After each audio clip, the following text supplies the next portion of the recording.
Assalamualaikum warahmatullahi wabarakatuh. Pada video kali ini, saya akan membahas materi terkait dengan perilaku konsumen, produsen, dan pasar dalam ekonomi Islam pada masyarakat. Sebelum masuk pada pembahasan materi, saya akan memperkenalkan anggota kelompok saya. Saya sendiri Aulia Sari dan rekan saya Awalinda dan Nurmia. Perilaku konsumen Islam. Menurut Muhammad Jaqfar, konsumen muslim adalah setiap orang atau badan pengguna produk, baik berupa barang atau jasa, dengan berpegangan teguh pada ketentuan-ketentuan yang berlaku sesuai syariat Islam. Adapun prinsip konsumsi, yang pertama itu ada prinsip keadilan. Prinsip ini mengandung arti ganda mengenai mencari rezeki yang halal dan tidak dilarang hukum. Yang kedua itu ada prinsip kebersihan. Makanan harus baik dan cocok untuk dimakan, tidak kotor ataupun menjijikkan sehingga merusak selera. Yang ketiga itu ada prinsip kesederhanaan. Prinsip ini mengatur perilaku manusia mengenai makan dan minuman yang tidak berlebihan. Yang keempat, prinsip kemurahan hati.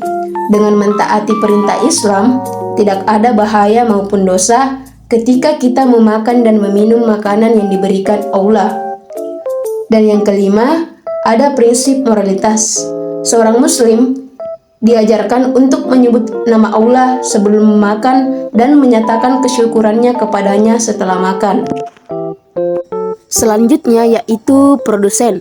Produsen dalam perspektif Islam menurut beberapa tokoh. Yang pertama itu kaf, yaitu usaha manusia untuk memperbaiki tidak hanya kondisi fisik material, tapi juga moralitas untuk mencapai tujuan Islam, kebahagiaan dunia dan akhirat. Yang kedua itu menurut Siddiqi, yaitu penyediaan barang dan jasa dengan memperhatikan nilai keadilan dan maslahah. Mekanisme pasar dalam konsep Islam. Mekanisme pasar dalam konsep Islam yaitu penentuan harga yang dilakukan oleh ketentuan pasar, yaitu kekuatan permintaan dan penawaran. Penentuan permintaan dan penawaran haruslah terjadi secara sukarela. Tidak ada pihak yang merasa terpaksa untuk melakukan transaksi pada suatu tingkat. Mekanisme pasar berangkat dari ketentuan Allah bahwa perniagaan harus dilakukan secara baik dengan suka sama suka, agar mekanisme pasar dapat berjalan dengan baik dan memberikan mutual goodwill bagi para pelakunya. Adapun mekanisme pasar, yang pertama itu sistem ekonomi pasar bebas. Seluruh kegiatan ekonomi diatur sepenuhnya oleh mekanisme pasar. Yang kedua itu sistem perekonomian perencanaan pusat. Perencanaan pusat berarti seluruh kegiatan diatur oleh pusat.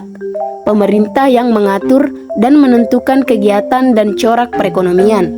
Dan yang ketiga itu sistem ekonomi campuran. Muncul disebabkan adanya kegagalan dalam mekanisme pasar, sehingga secara langsung diperlukan campur tangan pemerintah untuk memperbaiki sistem ekonomi di negara tersebut. Dan yang terakhir itu larangan-larangan yang mengganggu mekanisme pasar dalam Islam. Yang pertama itu ada talaki rukban. Yang kedua, mengurangi timbangan. Yang ketiga, menyembunyikan barang cacat karena penjual. Yang keempat, mendapatkan harga yang baik untuk kualitas barang yang buruk. Yang keempat, transaksi najasi. Dan kelima, menahan atau menimbung barang. Dan yang terakhir itu menual di atas harga pasar. Demikian pemaparan materi dari kelompok kami. Terima kasih atas perhatian teman-teman. Assalamualaikum warahmatullahi wabarakatuh.